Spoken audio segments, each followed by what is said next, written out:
بسم اللہ الرحمن الرحیم۔ القرآن الکریم انتہائی مختصر تعارف 28واں پارہ قد سمع اللہ۔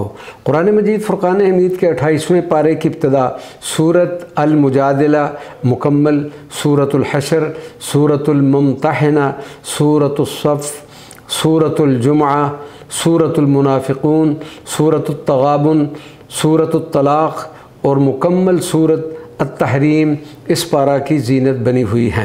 سورۃ المجادلہ مدینہ منورہ میں نازل ہوئی۔ مجادلہ کا معنی ہے بحث و تکرار کرنا۔ اس سورت کی پہلی آیت مبارکہ میں حضرت خولہ رضی اللہ تعالی عنہا کے نبی پاک صلی اللہ علیہ وسلم سے زہار کے مسئلہ میں ہونے والی بحث کا ذکر ہے۔ اس مناسبت سے اس کا نام سورۃ مجادلہ رکھا گیا۔ اس سورہ مبارکہ میں حضرت خولہ زوجہ حضرت اوس بن صامت کا تفصیل سے واقعہ ذکر کیا گیا ہے۔ اس کے علاوہ زہار کا کفارہ، یہود کی سرگوشی، مجلس کے آداب، ملاقات سے پہلے صدقہ اور اہل ایمان کی کامیابی کا ذکر ہے۔ اس کے بعد سورۃ الحشر ہے جو مدینہ منورہ میں نازل ہوئی۔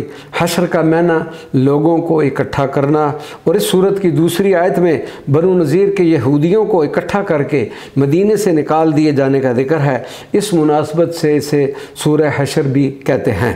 اس میں مال فے کے مصارف، صحابہ کرام کا ایثار، بنو قینقاع کی شکست اور منافقین شیطان کی طرح کا بیان ہے، اور منافقین شیطان کی طرح ہیں ان کا بیان ہے۔ سورۃ الممتحنہ مدینہ منورہ میں نازل ہوئی۔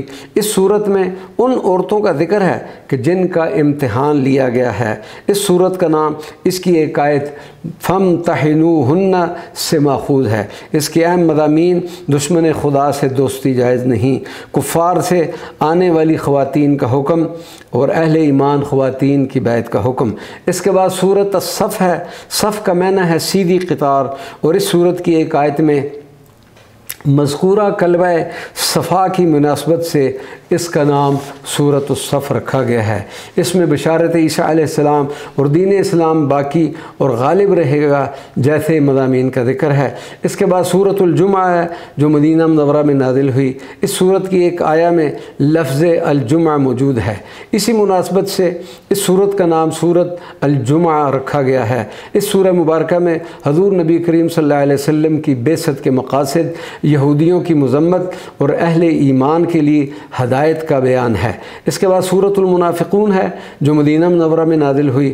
اس سورت کی ابتدا میں منافقین کی نشانیاں بیان کی گئی ہیں، اسی مناسبت سے اس سورت کو سورۃ المنافقون کہتے ہیں۔ اس کے بعد سورۃ التغابن ہے۔ تغابن کا لفظی معنی خرید و فروخت میں نقصان پہنچانا اور قیامت کے دن کا بھی ایک نام ہے۔ اس سورت کی ایک آیت میں قیامت کا دن یوم التغابن بھی بتایا گیا ہے۔ اسی مناسبت سے اسے سورۃ تغابن بھی کہتے ہیں۔ اس میں جو مضامین بیان ہوئے ہیں ان میں تخلیقات باری تعالیٰ، ہار جیت کے دن، کفار کی حسرت اور ازواج و اولاد کی دشمنی کا مطلب بیان کیا گیا ہے۔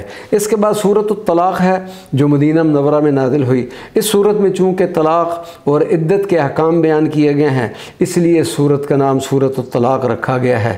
اس میں طلاق سے متعلق آئسہ اور حاملہ خواتین کی عدت جیسے مسائل بیان کیے گئے ہیں۔ اس کے بعد سورۃ التحریم ہے۔ یہ سورت مدینہ منورہ میں نازل ہوئی۔ اس سورہ مبارکہ کا یہ نام اس کی پہلی آیت کے کلمہ لم یحرم سے ماخوذ ہے، لما تحرم سے ماخوذ ہے۔ اس سورہ مبارکہ میں ازواج مطہرات اور اہل ایمان کو سیدنا نوح و سیدنا لوط علیہ السلام کی بیویوں کا حال بتایا گیا ہے۔ اللہ تبارک و تعالی ہم سب کو قرآن پاک کے فیضات و برکات سے نوازے اور اپنی اس مقدس و معطر کتاب کے احکامات پر عمل کرنے کی بھی توفیق عطا فرمائے۔ آمین یا رب العالمین، بجاہ سید المرسلین صلی اللہ علیہ وعلا آلہ وصحبہ اجمعین، وما علینا الا البلاغ المبین۔